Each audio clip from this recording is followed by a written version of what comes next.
I also praise God for the opportunity of participating in this conference. ఈ సదస్సులో పాలుపంపులు కలిగి ఉండటం నా భాగ్యమని నేను భావిస్తున్నాను. And I also would like to extend my gratitude to the responsible brethren for this opportunity.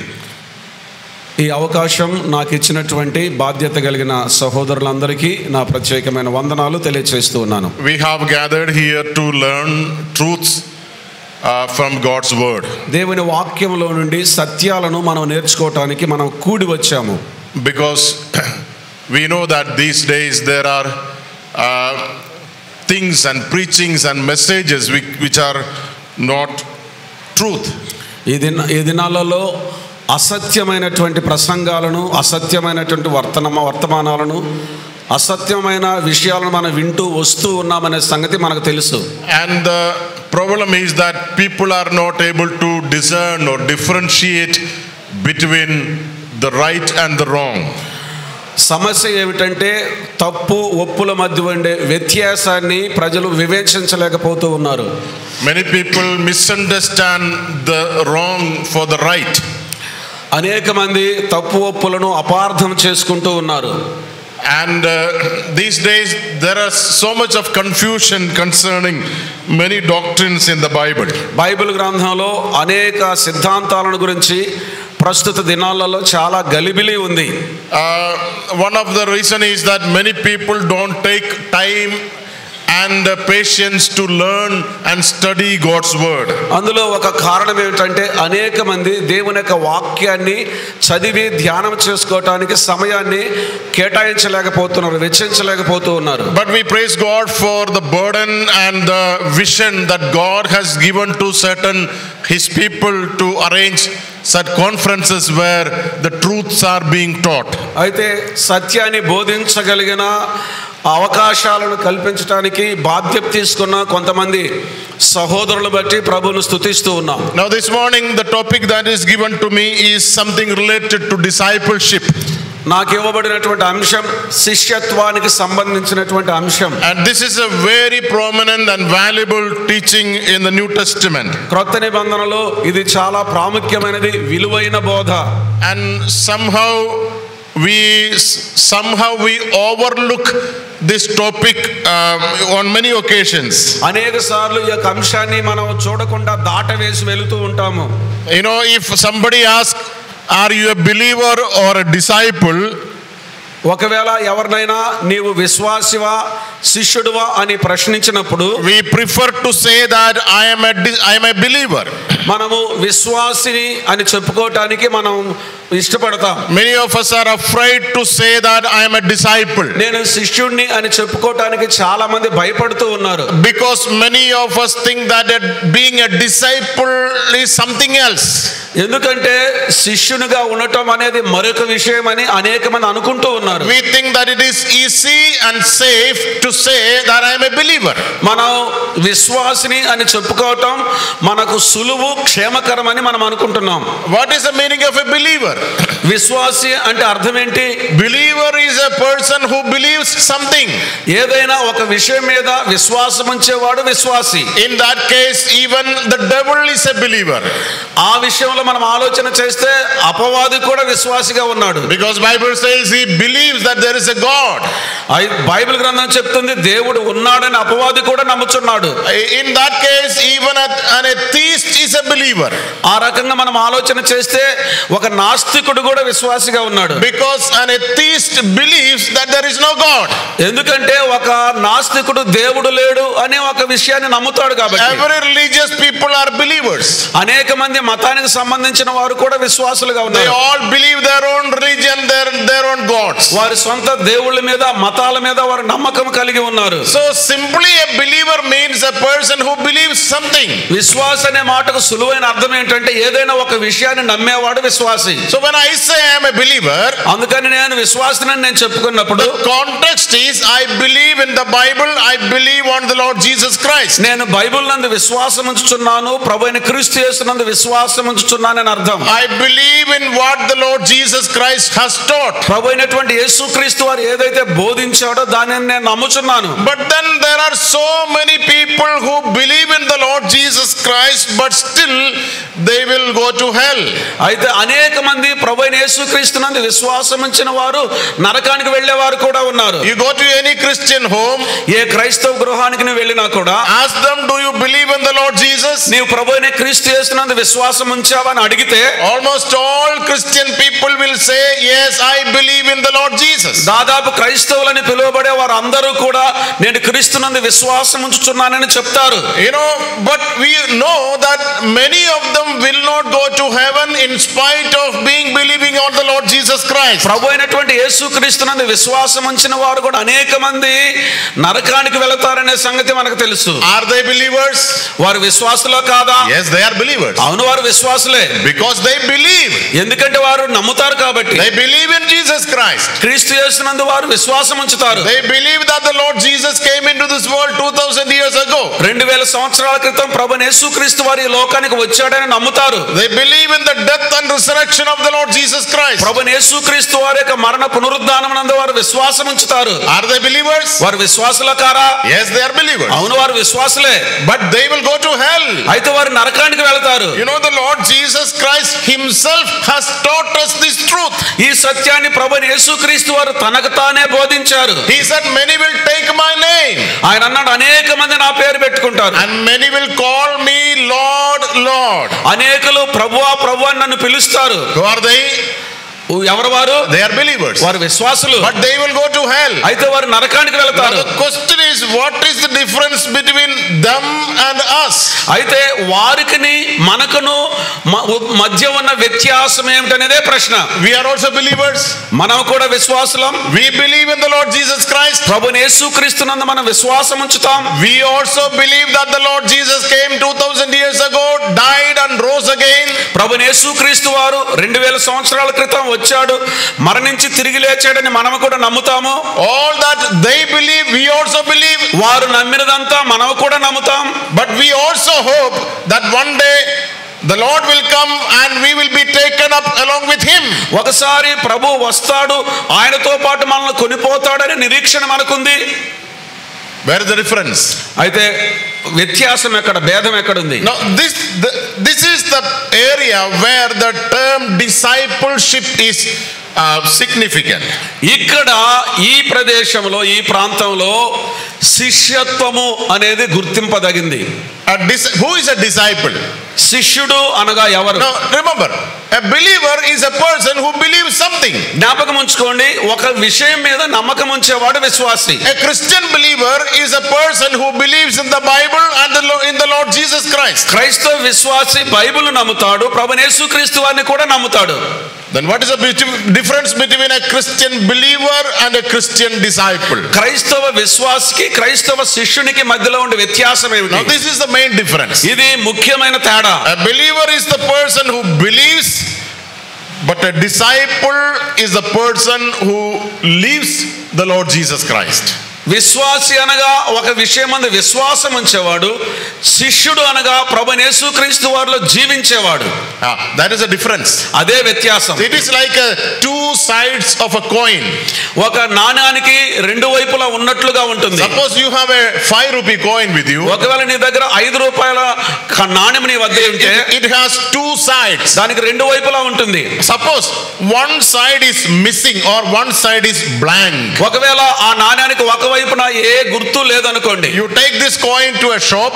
నీ ఒక దుకాణానికి ఈ నాణెం తీసుకొని వెళ్ళి you buy a thing worth of 5 rupees. 5 రూపాయలు విలువ కలిగిన ఒక వస్తువు నీవు కొంటే, you pay this 5 rupee coin. ఈ 5 రూపాయల నాణెం ఆ దుకాణదారునికి ఇస్తే, the shopkeeper will examine the coin.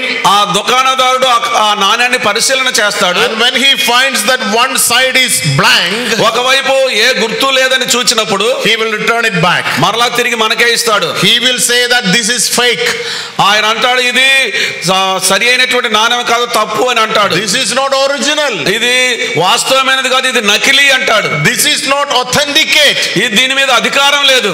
this has not come from the right source. ఆ సరి అయినటువంటి వనరు నుంచి, అధికారం నుండి వచ్చింది కాదు ఇది. if it has come from the right source, it should have both side visible. సరైన అధికారం ద్వారా ఈ నాణ్యం వచ్చినట్లయితే రెండు వైపులా గుర్తింపు కలిగిన దృశ్యం ఉంటుంది. in the same way, అదే రీతిగా a Christian believer has these two sides. క్రైస్తవ విశ్వాసికి రెండు వైపులా ఉంటుంది. On one side we believe, ఒకవైపు విశ్వాసము, it speaks about our faith or belief. అది మన విశ్వాసాన్ని, మన నమ్మకాన్ని తెలియజేస్తుంది. On the other side is the behavior or our nature. మరి ఒక వైపు మన ప్రవర్తన లేక మన స్వభావము. If the coin needs to be valuable, ఈ నాణెము విలువైనదిగా ఉండాలంటే both sides should be visible. రెండు వైపులా ఆ దృశ్యం కనిపించాలి. If any of one side is blank, then it is counted as a fake coin. ఒకవైపు ఏ గుర్తు కూడా లేనట్లయితే అది నకిలీ నాణెముగా గుర్తించబడుతుంది. So this is the significance of discipleship. ఇది శిష్యత్వం యొక్క గుర్తింపు. Who is a disciple? శిష్యుడు అనగా ఎవరు? Disciple is not only a person who believes all things that is written in the Bible and everything that speaks about the Lord Jesus Christ. Bible గ్రంథంలో వ్రాయబడినది అంతయు కూడా నమ్మి ప్రభువైనటువంటి యేసుక్రీస్తు వారిని గురించి సమస్తాన్ని నమ్మిన వ్యక్తి మాత్రమే కాదు శిష్యుడంటే. But a disciple is the person who behaves and lives like the Lord Jesus Christ. శిష్యుడు అనగా ప్రభువైనటువంటి యేసుక్రీస్తు వారిని పోలి ఆయన వలె జీవిస్తాడు. That is what is missing in many Christians today. ఈ దినాల్లో అనేక మంది క్రైస్తవులు తప్పిపోయిన విషయం అదే. Do you believe in the Lord Jesus? ప్రభువైన యేసుక్రీస్తునందు విశ్వాసం ఉంచుతున్నావా? Yes, I believe. అవును, నేను నమ్ముతున్నాను. But do you behave like the Lord Jesus? అయితే ప్రభువైన యేసుక్రీస్తు వారి లాగా నీవు ప్రవర్తిస్తున్నావా? But that side is missing. అయితే ఆ వైపు తప్పిపోతున్నాం. If that side is missing, ఆ వైపు కనుక మనం తప్పిపోతే it's a fake currency. అది నకిలీ డబ్బు. It does not have any value. దానికి ఏ విధమైన విలువ ఉండదు. Now the Lord Jesus Christ spoke much about discipleship. ప్రభువైన యేసుక్రీస్తు వారు శిష్యత్వాన్ని గురించి ఎంతగానో మాట్లాడాడు. There are so many things we need to learn about discipleship. శిష్యత్వాన్ని గురించి మనం నేర్చుకోవాల్సిన అనేక సంగతులు ఉన్నాయి. We will be touching very few of them. వాటిలో కొన్నింటిని మాత్రమే మనం చూడబోతున్నాం. All these things are practical lessons. ఇవన్నీ కూడా ఆచరణాత్మకమైన పాఠాలు. Because it speaks about our behavior. ఎందుకంటే మన ప్రవర్తన గురించి అది మాట్లాడుతుంది. You know, when the Lord Jesus Christ called disciples, ప్రభువైన యేసుక్రీస్తు వారు తన శిష్యులను పిలిచినప్పుడు there were 12 of them. వారిలో 12 మంది ఉన్నారు. They are called apostles. వారు అపోస్తలులుగా పిలువబడ్డారు. There are only 12 apostles. 12 మంది మాత్రం అపోస్తలులు ఉన్నారు. But there are so many disciples. అయితే చాలా మంది శిష్యులు ఉన్నారు అక్కడ. When you come to the book of Acts, అపోస్తలుల కార్యములోనికి నీవు వస్తే there is a great difference between 4 gospels and the book of Acts. 4 సువార్తలకు అపోస్తలుల కార్యానికి మధ్యలో చాలా వ్యత్యాసం ఉంది. In the 4 gospels you see 12 disciples. 4 సువార్తలలో 12 మంది శిష్యులను మనం చూడగలం. Who are also known as 12 apostles. 12 మంది అపోస్తలులుగా కూడా వారు గుర్తింపబడిన వారు. But when you come to the book of Acts, అపోస్తలుల కార్యములోనికి మనం వస్తే you not only see 12 disciples, you see numerous disciples. 12 మంది శిష్యులను మాత్రమే కాకుండా అసంఖ్యాకమైన శిష్యులను మనం చూడగలం. In the gospels you see disciples only as men. Men were disciples. 4 సువార్తలలో శిష్యులను పురుషులను మాత్రమే శిష్యులుగా మనం చూడగలం. When you come to the book of Acts, అపోస్తలుల కార్యములోనికి వస్తే both men and women all are equally disciples. పురుషులేమి స్త్రీలు అందరూ సమానమైన శిష్యులుగా ఉన్నారు. You know, apostles are always men. అపోస్తలులు ఎప్పుడు కూడా పురుషులే. Teachers and pastors and you know all these people are men. God selected men for this duty. బోధకులు, కాపరులు వీరు శిష్యులుగా అపోస్తలులుగా పిలువబడిన వారు పురుషులు మాత్రమే. But when you come to the discipleship, అయితే శిష్యత్వంలోనికి మనం వస్తే there is no difference. అక్కడ తేడా లేదు. Both men and women need to be disciples. ఇద్దరు పురుషులు స్త్రీలు కూడా శిష్యులుగా ఉండాలి. So when the Lord Jesus Christ called 12 disciples, ప్రభువైన యేసుక్రీస్తు వారు 12 శిష్యులను పిలిచినప్పుడు he wanted them to be together. వారు కలిసి ఉండాలని ఆయన కోరుకున్నాడు. It is not the Lord is calling disciples and sending each one of them with different duty to different places. యేసుక్రీస్తు ప్రభువారు వారిని పిలిచినప్పుడు వేరువేరు విధులతోటి వేరువేరు ప్రదేశాలకు వేరువేరు గురి కలిగి వారిని పంపించలేదు. No, the Lord Jesus wanted his disciples to be together with him. తన యొక్క శిష్యులు తనతో పాటు కలిసి ఉండాలని ప్రభువైన యేసుక్రీస్తు వారు కోరుకున్నాడు, వేరే వేరే ఆశయాలు కాదు. 12 people with 12 different character and temperaments. 12 మంది శిష్యులకు 12 రకాలైన స్వభావాలు, గుణలక్షణాలు ఉన్నాయి. But the Lord wanted all the 12 to live together. అయితే 12 మంది కూడా కలిసి నివసించి జీవించాలని ప్రభువు కోరుకున్నాడు. When you come to the book of Acts, అపోస్తలుల కార్యములోనికి మనం రాగా in chapter 2 we read about the first church in Jerusalem. రెండవ అధ్యాయంలో యెరూషలేములో ఉన్న ఆది సంఘాన్ని, మొదటి సంఘాన్ని మనం చూడగలం. We read that around 3000 people were added to the church. సంఘమునకు 3000 మంది చేర్చబడినట్లు అక్కడ మనం చూడగలం. And the Lord was adding to the church those who were being saved. రక్షింపబడిన వారిని ప్రభు వారితో కూడా సంఘములో చేరుస్తున్నట్లు మనం చూస్తాం. The Lord wanted the church to be together.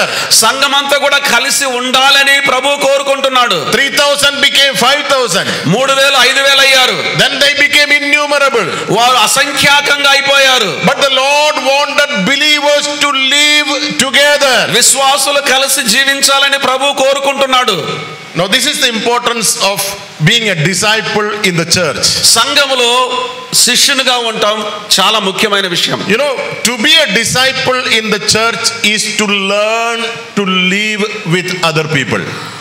సంఘములో శిష్యునిగా ఉండటం అంటే ఇతరుల యొద్ద నేర్చుకుంటూ ఇతరులతో కలిసి జీవించడం. That's a great thing. అది గొప్ప విషయం. Because we all come from different culture and background. ఎందుకంటే మన అందరం కూడా వేరు వేరు నేపథ్యాలు, వేరు వేరు సంస్కృతి కలిగిన వారముగా ఉన్నాము. Although we all are saved, మనందరం రక్షింపబడినప్పటికీ కూడా all our sins are forgiven. మనందరి పాపాలు క్షమించబడ్డాయి. But we all have the old sin nature within us. మనందరిలో కూడా పాత పాప స్వభావం ఇంకా ఉంది. And we all have different temperaments. మనందరికి వివిధమైన హావభావాలు ఉన్నాయి. We are not the same. మనందరం ఒకే రీతిగా లేము. I am different from brother Isaac. నేను ఐజాక్ గారికి, అజయ్ గారికి మాకిద్దరికి వ్యత్యాసం ఉంది. You know, our character is different. మా గుణ లక్షణాలు వేరుగా ఉన్నాయి. The way we think is different. మా ఆలోచన విధానం వేరుగా ఉంది. The way we understand is different. మేము అర్థం చేసుకునే విధానం వేరుగా ఉంది. The way we react is different. మేము ప్రతిస్పందించడం వేరుగా ఉంది. Our tastes are different. మా రుచులు వేరుగా ఉన్నాయి. We are different. మేము వేరుగా ఉన్నాం. And therefore it is natural that there will be difference seen in us.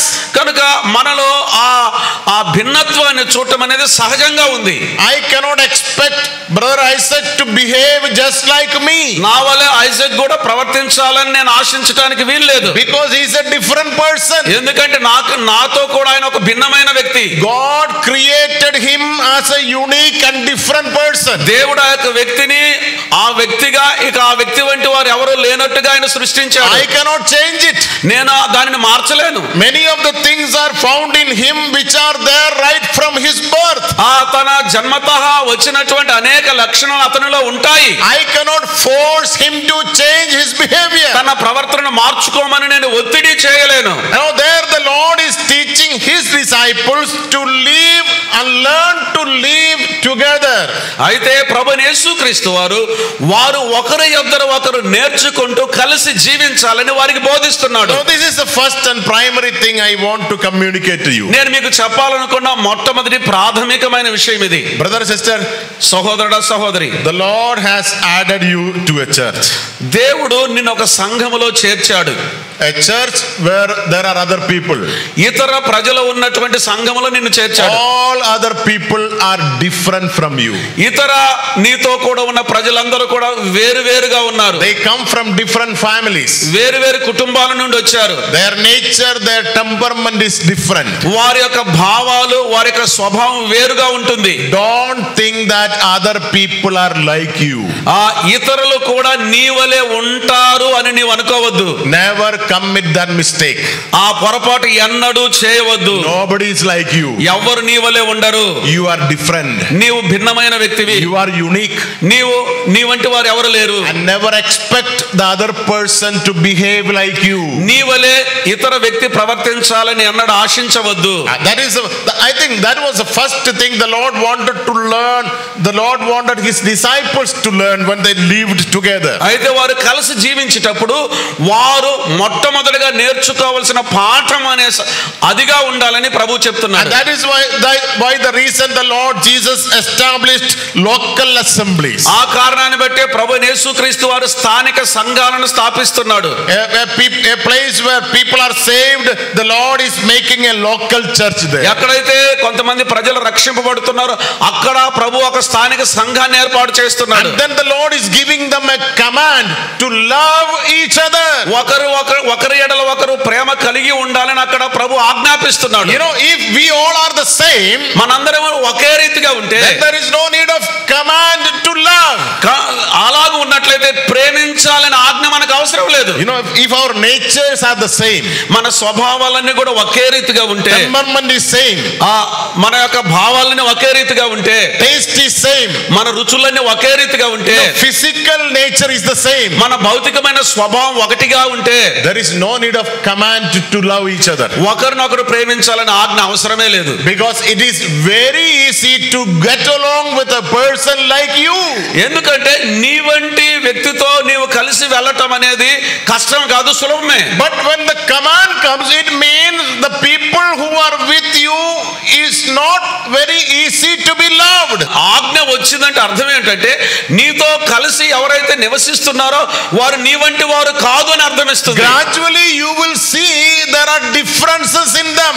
మెల్లమెల్లగా వారిలో ఆ తేడాలు నీవు చూస్తావు. You know, this is true in family life. కుటుంబ జీవితంలో కూడా ఇది వాస్తవం. There are families sitting here, husband and wife. భార్య భర్తలు ఇక్కడ కుటుంబాల వారు కూర్చొని ఉన్నారు. The Lord is joining one man and another woman from two different backgrounds and culture and making them one.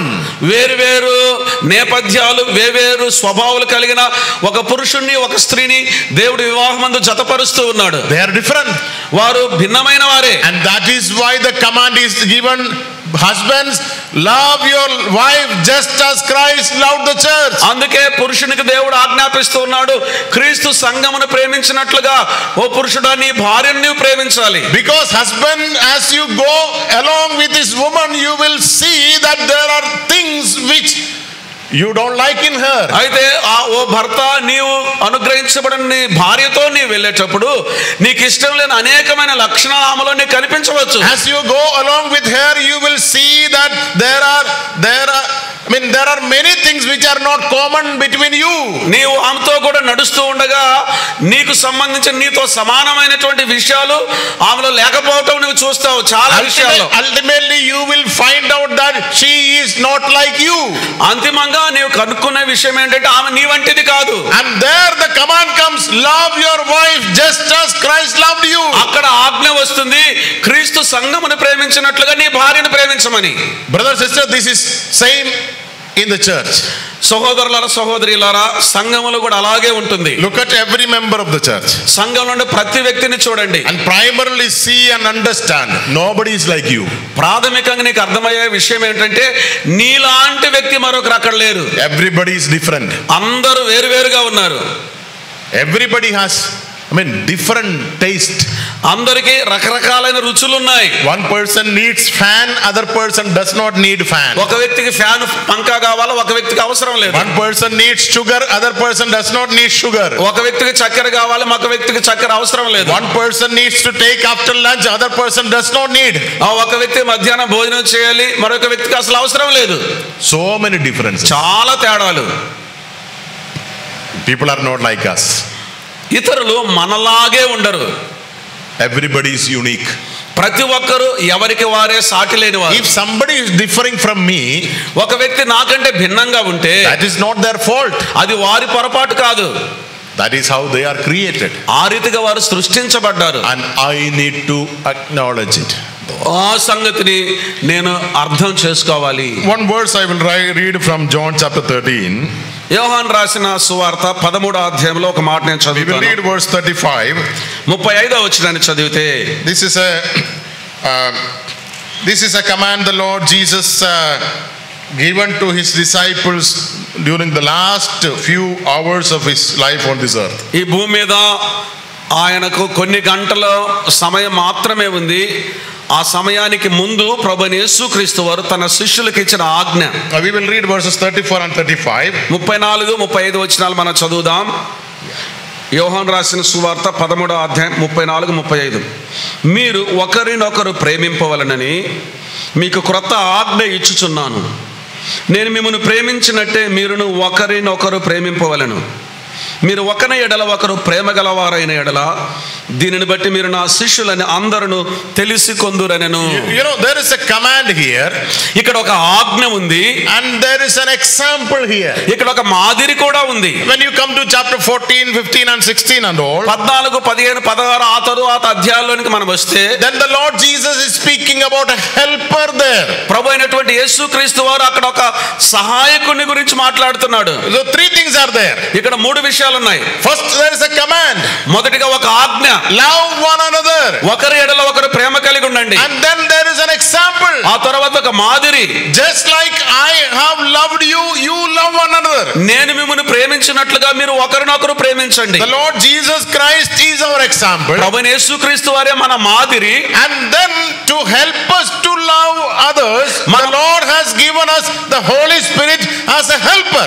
మనము ఒకరినొకరము ప్రేమించాలని మనకు సహాయం చేయడానికి పరిశుద్ధాత్మని ప్రభు మనకు అనుగ్రహించాడు. Yeah, this command is necessary because none of us have become perfect as far as our sin nature is concerned. ఈ ఆజ్ఞ అవసరమే, ఈ సహాయం కూడా అవసరమే. మనం పాప స్వభావం కలిగి ఉన్నవారం కాబట్టి ఆ కోవలో మనం ఆలోచన చేస్తే మనం ఎవరు కూడా పరిపూర్ణులము కాదు. Remember, brother and sister, సహోదర సహోదరులారా జ్ఞాపకం ఉంచుకోండి, although we are saved, మనం రక్షింపబడినప్పటికీ కూడా our sin nature is not taken away from us. మనలో నుండి మన పాప స్వభావం తీసివేయబడలేదు. We have been given a new nature. మనకు ఒక క్రొత్త స్వభావం ఇవ్వబడింది. But our old nature is still there. అయితే మన పాత స్వభావం ఇంకనూ అక్కడ ఉంది. And our old nature has all the capacities that it had before our salvation. మనము రక్షింపబడటానికి ముందున్నటువంటి పాప సంబంధమైన సామర్థ్యం అంతా ఇప్పుడు రక్షింపబడిన తర్వాత ఆ స్వభావాన్ని బట్టి అంతా ఇంకా ఉంది. But the Lord has given us a new nature which has the ability, capability to overcome the desires of the old nature. పాత స్వభావానికి సంబంధించిన కోరికలను జయించేటువంటి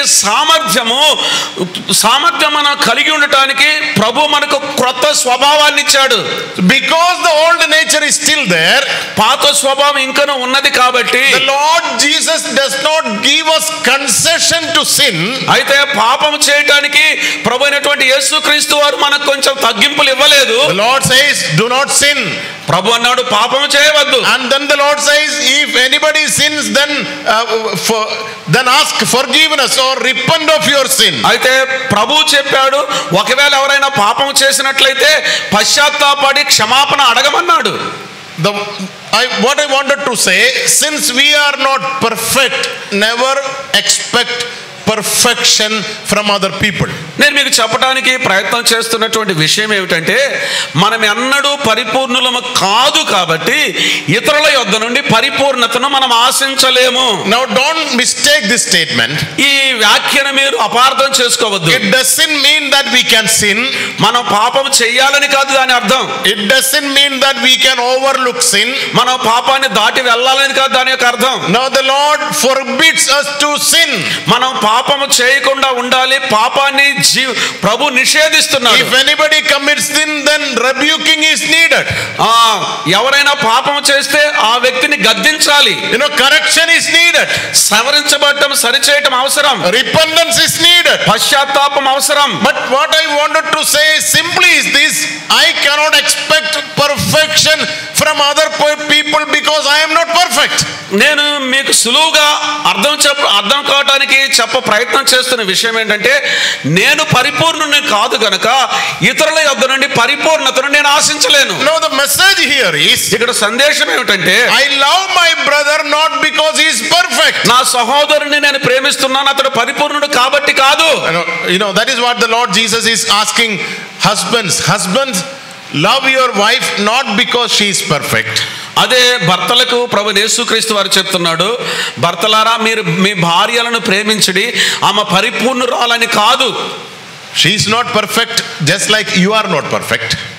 నీవు ఎలాగైతే అసంపూర్ణుడివో ఆమె కూడా అలాగే అసంపూర్ణురాలు. Wives, భార్యలారా, you need to submit to your husbands. మీ భర్తలకు మీరు లోబడి ఉండాలి. Not because he is perfect. అతను పరిపూర్ణుడని కాదు. No husband is perfect. ఏ భర్త కూడా పరిపూర్ణుడు కాదు. No wife is perfect. ఏ భార్య పరిపూర్ణురాలు కాదు. And therefore no family is perfect. కనుక ఏ కుటుంబం కూడా పరిపూర్ణమైనది కాదు. In the same way, అదే విధంగా you don't expect perfection even in a local church. స్థానిక సంఘంలో కూడా ఒక వ్యక్తి నుండి పరిపూర్ణత నుండి ఆశించలేవు. Because local church is a collection of believers, saints who are saved but still have their sin nature in them. అయితే స్థానిక సంఘం అనగా రక్షింపబడినటువంటి విశ్వాసుల యొక్క సమూహము అయినప్పటికీ ఇంకను వారిలో పాప స్వభావం నిలిచి ఉంది. Again let me tell you that it doesn't mean that we are overlooking sin. దాని యొక్క అర్థం ఏంటంటే పాపాన్ని మనం లెక్క చేయకుండా వెళ్ళమని కాదు. And that is why the Lord has established people to make discipline in the church. అందుకనే సంఘంలో క్రమశిక్షణ కొరకై దేవుడు కొంతమందిని ఏర్పాటు చేసుకున్నాడు. If somebody commits a mistake, ఎవరైనా ఒక పొరపాటు చేస్తే he should be questioned. అతను ప్రశ్నించబడాలి. He should be brought to accountability. అది దాని గురించి తాను లెక్క చెప్పాలి. Disciplinary action should be taken. క్రమశిక్షణ చర్య తీసుకోబడాలి. But then remember, అయితే జ్ఞాపకం ఉంచుకోండి, you love your brother not because he is perfect. నీ సహోదరుడు పరిపూర్ణుడు కాబట్టి నువ్వు ప్రేమించడం లేదు. You love your brother because you know the value of your brother. నీ సహోదరుని యొక్క విలువ ఏమిటో నీకు తెలుసు కాబట్టి నీ సహోదరుని నీవు ప్రేమిస్తున్నావు. What is the value of your brother? నీ సహోదరుని యొక్క విలువ ఏమిటి? You know, the blood of Christ is the value of your brother. నీ సహోదరుని యొక్క విలువ ప్రభువైన యేసుక్రీస్తు వారి యొక్క రక్తమే. Brother, sister, సహోదరుడా సహోదరి, never dishonor anybody. ఎవరిని కూడా అగౌరవపరచవద్దు. Never belittle anybody. ఎవరిని కూడా అవమానించవద్దు. Because his value is the value of blood of Christ. ఏ వ్యక్తిని మనం తగ్గించకూడదు. కారణం ఏంటంటే అతని విలువ క్రీస్తు రక్తం అంత విలువైనది. He may be the weakest person in the church. బహుశా అతను అత్యంత బలహీనుడు ఉండవచ్చు. But if he is saved, అయితే అతను రక్షింపబడ్డాడు. the Lord Jesus paid his blood even for him. అతని కొరకు కూడా ప్రభువైన యేసుక్రీస్తు వారు తన రక్తాన్ని వెలగా చెల్లించాడు. You know, there is a verse in Romans chapter 14. రోమీయులకు రాసిన పత్రిక 14వ అధ్యాయంలో ఒక వచనం ఉంది. Paul is speaking almost the same thing here. పౌలు గారు అదే విషయాన్ని ఇక్కడ మాట్లాడుతూ ఉన్నాడు. In verse 15, 15వ వచనం, chapter 14 verse 15, yes. 14వ అధ్యాయం 15వ వచనం, రోమా 14:15.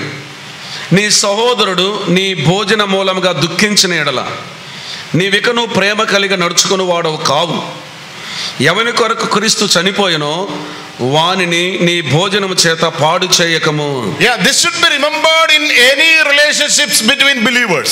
విశ్వాసుల మధ్య ఉండే ప్రతి సంబంధంలో ఈ వాక్యం జ్ఞాపకంలోనికి రావాలి. And that is why a husband has never permission to dishonor his wife. కనుక ఏ భర్త కూడా తన యొక్క భార్యను అగౌరవపరచకూడదు, తగ్గించకూడదు. Hey husband, your wife may have so many weaknesses. ఓ భర్త, నీ భార్యకు అనేకమైన బలహీనతలు ఉండి ఉండవచ్చు. You have no right to dishonor her. ఆమెను అవమానపరచడానికి నీకు హక్కు లేదు. Because her value is the value of blood of Christ. ప్రభువైన యేసుక్రీస్తు వారి యొక్క శిలువ రక్తం అంత విలువ కలిగినదామా.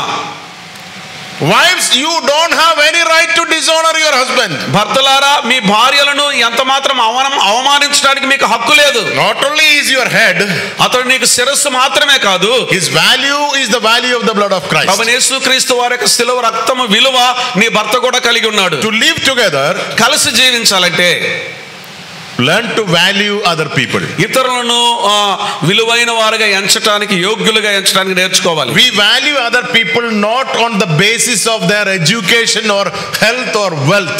వారి యొక్క విద్యను బట్టి, ఆరోగ్యాన్ని బట్టి, ఆస్తిని బట్టి వారిని మనం విలువైన వారుగా ఎంచటం లేదు. Even if he doesn't have anything, ఏమీ ఆ వ్యక్తికి లేకపోయినప్పటికీ he is valuable because his value is the value of blood of Christ. అతను విలువైన వాడే. కారణం ఏంటి తెలిసిన? ఆ విలువ ప్రభువైన యేసుక్రీస్తు వారి రక్తం ద్వారా వ్యక్తికి వచ్చింది. there may be much foolishness in a brother. ఒక సహోదరులో ఎంతో ఎక్కువైన వెరితనం ఉండవచ్చు. He may not be like you in many things. అనేక విషయాల్లో నీ వంటి వాడుగా ఉండకపోవచ్చు. Learn to value him. అయితే అతనికి విలువ ఇవ్వడం నేర్చుకో. Never dishonor any believer. ఏ విశ్వాసిని ఎన్నడూ అవమానపరచవద్దు. Because Christ gave his life even for him. ఎందుకంటే ఆ వ్యక్తి కొరకు కూడా ప్రభువైన యేసుక్రీస్తు వారు తన ప్రాణం పెట్టాడు. Yes. Disciples should learn to value each other. శిష్యులు ఒకరిని గౌరవించడానికి, ఒకరి ఎడల ఒకరు విలువైన వారుగా ఎంచుకోవడానికి నేర్చుకోవాలి. That is why the command, the significance of the command is this: if everybody is like me, then it is easy for me to love others.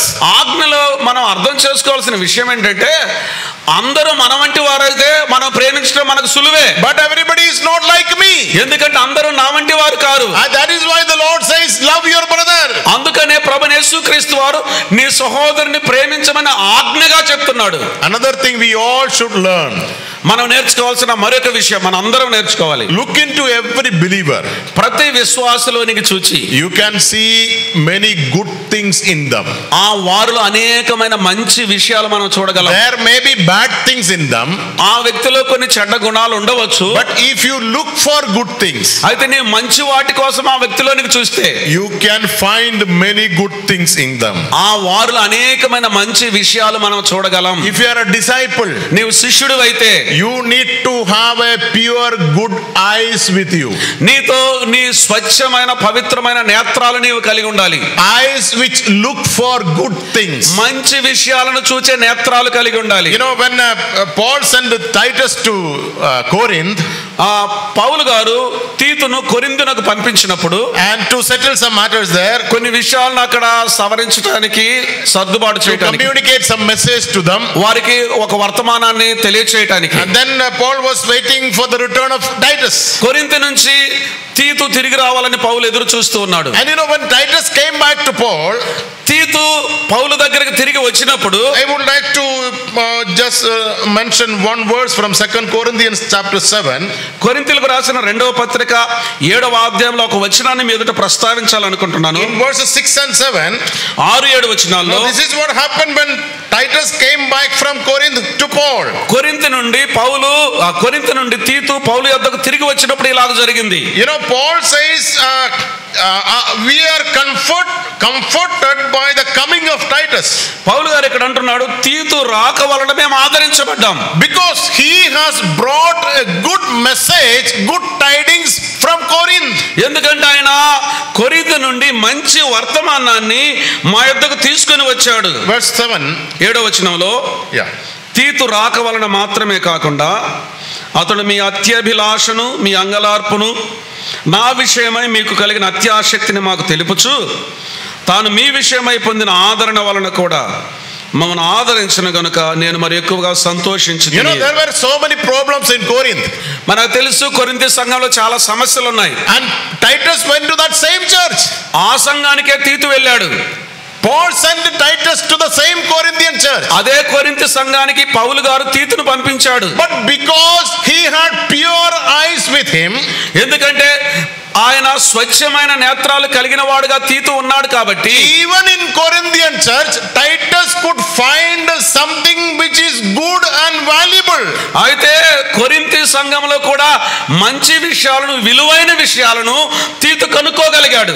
If he had impure negative eyes, తన గనక వ్యతిరేకమైనటువంటి అపవిత్రమైన కన్నులు గనక ఉంటే he would have seen only negative and bad ugly things in Corinth. కేవలము అసహ్యమైన వ్యతిరేకమైన చెడ్డ పనులు మాత్రమే కొరింథీలో చూచి ఉండేవాడు. But Paul says, I am comforted because not only that he came back, but he came back with a good message. పౌలు గారు అంటున్నాడు నేను ఆదరించబడ్డాను, తీతు తిరిగి వచ్చినందువల్ల మాత్రమే కాదు మంచి వర్తమానం తెచ్చాడు. Brother, sister, సహోదరుడా సహోదరి, look at your own church. నీ సొంత సంఘాన్ని చూడండి.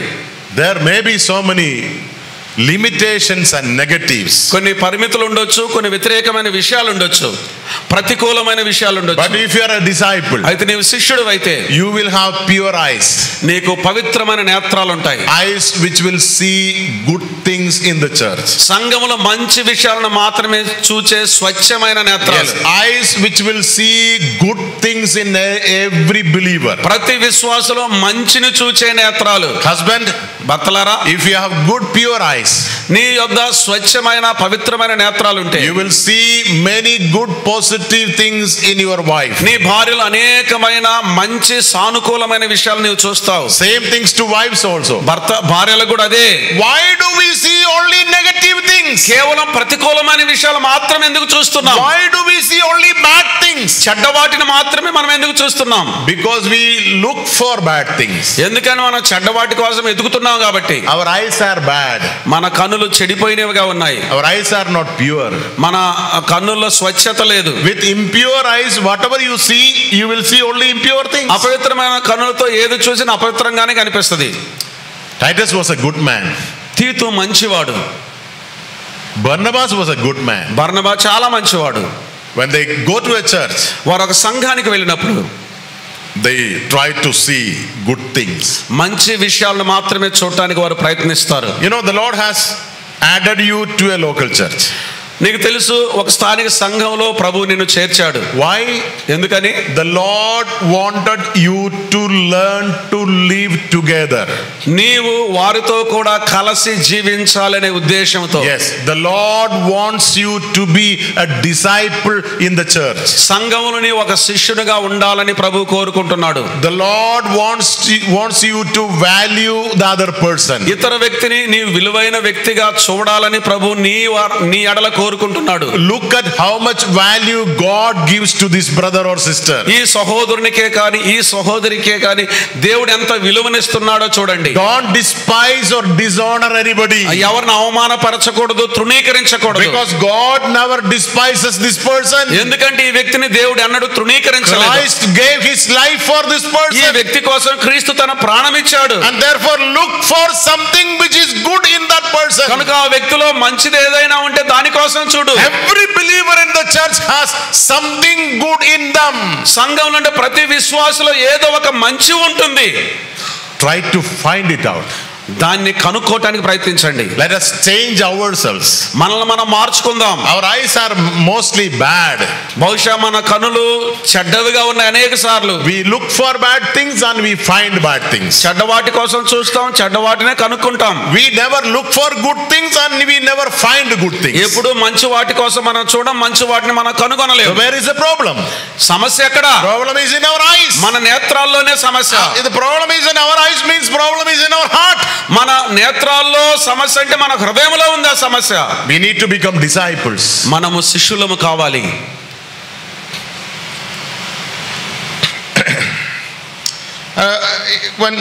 When you come to chapter 12 of Romans, రోమీయులకు రాసిన పత్రిక 12వ అధ్యాయంలోనికి మనం రాగా, when you read verses 4 and 5, 4-5 వచనాలు చదువుదాం. ఒక్క శరీరంలో మనకు అనేక అవయవములు ఉండినను ఈ అవయవములన్నిటికీ ఒక్కటే పని ఎలాగ ఉండదో అలాగే అనేకులమైన మనము క్రీస్తులో ఒక్క శరీరముగా ఉండి ఒకనికొకరము ప్రత్యేకముగా అవయవములమై ఉన్నాము. you know, you can repeatedly see this phrase one and many. ఇక్కడ ఈ పదజాలం మరలా మనం చూడగలం. మనం అనేకులమైన మనము ఒక్క శరీరముగా ఉండి. One and many. అనేకులమైన మనం ఒక్కటిగా ఉండి. Seems to be contradicting. చూస్తుంటే అది ఒక వివాదాస్పదంగా అనిపిస్తుంది, ఒకదానికి ఒక వ్యతిరేకం అనిపిస్తుంది. Yes, one body, ఒక శరీరం, many members, అనేక అవయవాలు. that is how we are. ఆ రీతిగా మనం ఉన్నాం. Not one member. ఒక సభ్యుడు కాదు. We all are not one member. మన అందరం కలిసి కూడా ఒకే అవయవం కాదు. Look at our own body. మన సొంత శరీరాన్ని చూడండి. Different members. వేరు వేరు అవయవాలు. They all look different. అవన్నీ చూడటానికి కూడా వేరు వేరుగా ఉన్నాయి. They all work different. వాటి పని వేరుగా ఉంది. Not same members. ఒకే అవయవం కాదు, ఒకే రకమైన అవయవం కాదు, but one body. అయితే ఒకే శరీరము. That is unity in diversity. అయితే వేరువేరుగా కలిగి ఉండే ఐక్యత అది. We all need to learn that. అది మనందరం నేర్చుకోవాలి. Yes, the Lord has brought us into a very divine relationship. మనందరినీ ప్రభు ఒక దైవికమైన సంబంధంలోనికి తీసుకొని వచ్చాడు. Joined to the body of Christ. క్రీస్తు శరీరములో మనల్ని సమకూర్చాడు. Although there is only one body, okay శరీరమైనప్పటికీ but that one body has different members. ఆ ఒక్క శరీరానికి వేరు వేరు అవయవాలు ఉన్నాయి. And when you come to 1 Corinthians chapter 12, కొరింథీయులకు రాసిన మొదటి పత్రిక 12వ అధ్యాయంలోనికి మనం వస్తే there Paul says no member should expect the other members to behave like him. ఏ అవయవము కూడా ఇతర అవయవము నా వలే పని చేయాలని మీరు ఆశించకూడదు. Every member is different. ప్రతి అవయవం వేరువేరుగా ఉంది. To live together, కలిసి జీవించడానికి you need to be very careful about many things. అనేక విషయాల్లో మనం చాలా జాగ్రత్త కలిగి ఉండవలసిన వారంగా ఉన్నాం. We need to be aware of the irritating natures that are in us. మనలో మనకు విరక్తి కలిగించే విషయాలను గురించిన అవగాహన మనం కలిగి ఉండాలి. I will read one verse which is not related to this topic, but there is a message here.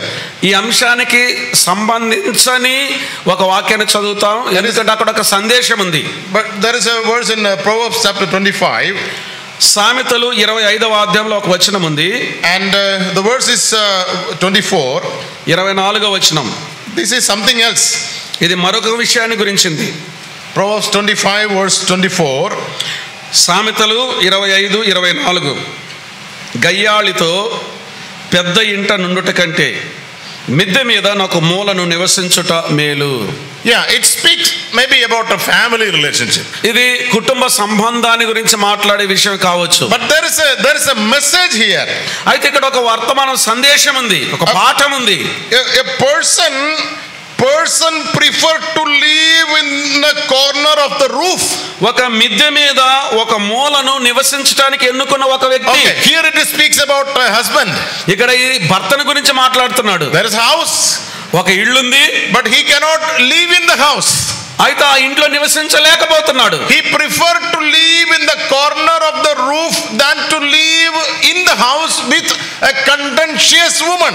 గయ్యాలితో కూడా పెద్ద ఇంట నుండుట కంటే మిద్దె మీద ఒక మూల నివసించడం మేలు అనుకుంటున్నాడు. You know, sometimes it can be husband, sometimes it can be wife. కొన్నిసార్లు భర్త అలాగుండొచ్చు, భార్య అలాగుండొచ్చు, It can be anybody. ఎవరైనా అలాగుండొచ్చు. But the thing is here, అయితే ఇక్కడ ఉన్న విషయం, one person does not feel comfortable to live in the house. ఈ ఇంటిలో ఒక వ్యక్తి నివసించడానికి సౌకర్యవంతంగా లేడు. He preferred to live outside. బయట నివసించాలనుకుంటున్నాడు. Because he feels when I enter inside there is irritation and discomfort. ఎందుకంటే ఆ ఇంటిలోనికి నేను వెళ్తే విరక్తిగా ఉంటుంది, అసౌకర్యంగా ఉంటుంది. And therefore this person preferred to stay away from the family as far as possible. అందుకని సాధ్యమైనంత దూరంగా, కుటుంబానికి దూరంగా ఉండాలనుకుంటున్నాడు. Because of a contentious woman. కారణం ఏంటంటే గయ్యాలి అయిన స్త్రీని బట్టి. Because he feels as soon as I enter into the family I lose my peace. ఎందుకంటే ఆయన ఇలాగ అనుకుంటున్నాడు, ఇంటిలో నేను ప్రవేశించిన వెంటనే నా సమాధానాన్ని నేను కోల్పోతాను. Husband, wife, భార్యాభర్తలు, we need to be very careful here. ఇక్కడ మనం చాలా జాగ్రత్తగా ఉండాలి. Every partner should labor to create an atmosphere in the family which is comfortable to the other partner. ప్రతి జీవిత భాగస్వామి కూడా ఇతర భాగస్వామి సౌకర్యవంతంగా నీతో కలిసి ఇంటిలో నివసించే వాతావరణాన్ని నీవు కల్పించవలసినటువంటి జాగ్రత్త తీసుకోవాలి. You know, I know people, నాకు కొంతమంది తెలుసు, once they leave their office at 5 o'clock or 6 o'clock in the evening, సాయంకాలం 5 గంటలకు వారి కార్యాలయంలో నుండి, వారి విధుల నుండి బయటికి వచ్చిన తర్వాత they will not straight away go to their families. వారు నేరుగా కుటుంబానికి ఇంటికి వెళ్ళరు. They will spend their time there, here and there. ఇక్కడ అక్కడ వారు తమ సమయాన్ని బయటే గడుపుతారు. You know, they will try to full as long as possible. సాధ్యమైనంత ఎక్కువ బయట గడపడానికే ప్రయత్నం చేస్తారు. Because they feel that as soon as I enter into the family, I lose my peace and comfort. ఎందుకంటే ఇంటిలోనికి వెళ్ళిన వెంటనే నా శాంతి పోతుంది, నా సౌకర్యం పోతుంది అనుకుంటారు. Never become a contentious husband or wife. ఏ భార్య భర్త కూడా గయ్యాలిలుగా ఉండకూడదు. Husband, wife, let your partner feel comfort when they come back to your family. భార్య భర్తలారా, భార్య గాని భర్త గాని ఇంటికి తిరిగి వచ్చినప్పుడు వారు సౌకర్యవంతంగా నివసించగలిగిన వాతావరణాన్ని చూసుకోండి. Make her feel comfortable, make him feel comfortable. ఆమె సౌకర్యవంతంగా ఉండునట్లుగా, ఆయన సౌకర్యవంతంగా ఉండునట్లుగా ఆ వాతావరణాన్ని కల్పించండి. So that he or she may be eagerly waiting to be in the house. ఆమె కానీ ఆయన కానీ ఇంటిలోనికి రావడానికి ఆసక్తి చూపించే వాతావరణాన్ని చూపించండి. Same thing with the church. సంఘంతో కూడా అలాగే. Let me tell you, there are people who feel irritated when they come to the church. కొంతమంది ప్రజలు ఉన్నారు, వాళ్ళ సంఘానికి వచ్చినప్పుడు వాళ్ళు ఎంతో విరక్తి ఉంటుంది, కంపరంగా ఉంటారు. They prefer to stay away from the church. సంఘానికి దూరంగా ఉండాలని ఇష్టపడతారు. Because there are some people who feel that if I go to the church, I feel irritated. కొంతమంది లాగా అనుకుంటారు, నేను సంఘంలోనికి వెళ్ళినట్లయితే నాకు విరక్తి కలుగుద్ది అనుకుంటారు. Sometimes it is a spiritual problem. కొన్నిసార్లు అది ఆత్మీయమైనటువంటి సమస్య. Because his relationship with the Lord is not right.